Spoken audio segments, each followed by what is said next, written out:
പാലക്കാട് കൊടുംചൂട് എന്ന് പറഞ്ഞാൽ അസാധ്യമായ ചൂടായിരുന്നു പ്രചരണ കാലത്തന്ന്. അവിടെ പൂരക്കാലമൊക്കെ ആയിരുന്നു. അവിടെ വലിയ എന്താണ് ഇഞ്ചോടിഞ്ച് പോരാട്ടം നടന്നു. ഇപ്പോഴും ആർക്ക് ഏത് എന്ന് പിടിതരാൻ കഴിയാത്ത അവസ്ഥയിൽ നിൽക്കുന്നു പാലക്കാട്.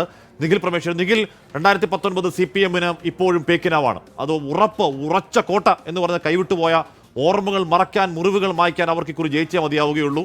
എന്താണ് അവസാന മണിക്കൂറുകളിൽ ക്യാമ്പുകളുടെ പ്രതീക്ഷ? നിഖിൽ.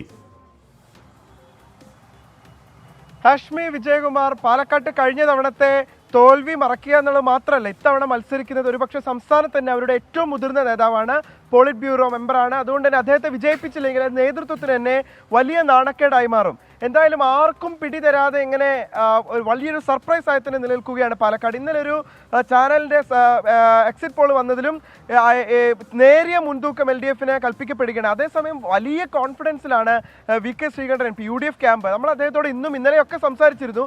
അവർ പറയുന്നത് 1% പോലും വിജയ സാധ്യതയ്ക്ക് ഒരു കുറവുണ്ടാകില്ല എന്നുള്ളതാണ്.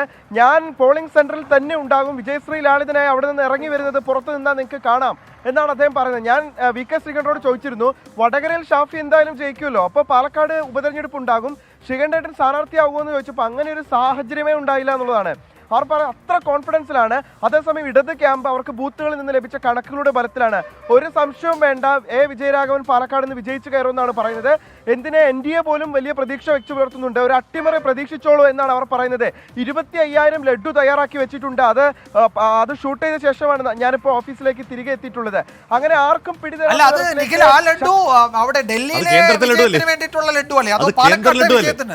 അത് കേന്ദ്ര ലഡു അല്ലേ? അതെ, സംസ്ഥാന ലഡു അല്ലല്ലോ, കേന്ദ്ര ലഡു. അത് പാലക്കാടിനുള്ള ലഡു അല്ല വിജയകുമാർ. അതെ, അത് പാലക്കാടിനുള്ള ലഡു അല്ല. മോദി 3.0 എന്നാണ് അവർ പറഞ്ഞു വെക്കുന്നത്. മോദിയുടെ 3ാം വരവിന് അതിന്റെ സ്നേഹം, ആഹ്ലാദം പ്രകടിപ്പിക്കാൻ വേണ്ടിയാണ് 25,000 ലഡു യുവമോർച്ചയുടെ നേതൃത്വത്തിൽ തയ്യാറാക്കി വെച്ചിട്ടുള്ളത്. അപ്പോൾ അവർ പറയുന്നത് ഒരുപക്ഷെ കോൺഗ്രസ് ഒക്കെ തയ്യാറാക്കി വെച്ച ലഡു ഉണ്ട്, വേണമെങ്കിൽ ഞങ്ങളുടെ ക്യാമ്പിലേക്ക് പകുതി വിലക്ക് എടുക്കാമെന്നാണ് പറയുന്നത്. തിരിച്ചും പറയുന്നുണ്ട്, അതായത് ഇന്ത്യ മുന്നണി അധികാരത്തിലെത്തു പറഞ്ഞ് ഞാൻ അവിടെ ഷൂട്ട് ചെയ്തുകൊണ്ടിരിക്കുമ്പോൾ തന്നെ യുവമോർച്ചയുടെ ചുമതലയുള്ള പ്രശാന്ത് ശിവന് ഒരു KSU സുഹൃത്ത് അയച്ച മെസ്സേജ്, ആ ലഡു വേണമെങ്കിൽ പകുതി പൈസക്ക് ഞങ്ങൾ എടുത്തോളാം എന്നുള്ളതാണ്. അങ്ങനെ ആർക്കും പിടിതരാതെ വലിയ സസ്പെൻസ് കാത്തുവെക്കുകയാണ് പാലക്കാട്. എന്തായാലും ആ കാത്തിരിപ്പിന് എന്തായാലും അധിക കാലതാമസം ഉണ്ടായില്ല.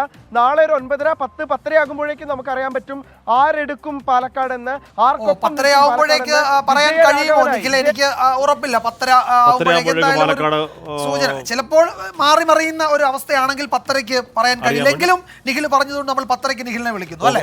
എന്തായാലും പാലക്കാട് കട്ടയ്ക്ക് പോരാട്ടമാണ്, ഒരു നിവൃത്തിയില്ലാത്ത പോരാട്ടമാണ് എന്ന് പറഞ്ഞാൽ അവർക്ക് രണ്ടുപേർക്ക് അഭിമാന പോരാട്ടമാണ്, വൈകാരിക പോരാട്ടമാണ്. അപ്പൊ അതൊക്കെ ഉറപ്പായും പ്രതിഫലിക്കും. പാലക്കാട് ഈ പറയുന്നത് പോലെ നാളെ രാവിലെ വോട്ടെണ്ണി തുടങ്ങുമ്പോഴേക്കും നമ്മൾ ചങ്കിടിപ്പോട് കൂടി നിൽക്കുന്ന ഒരു മണ്ഡലമാവുന്നത് ഒരു തർക്കം. ഉറപ്പായും അത് തന്നെയാണ്. വിധി ദിനത്തിൽ 24 മാജിക് ജൂൺ 4 ചൊവ്വാഴ്ച രാവിലെ 5 മണി മുതൽ 24-ൽ.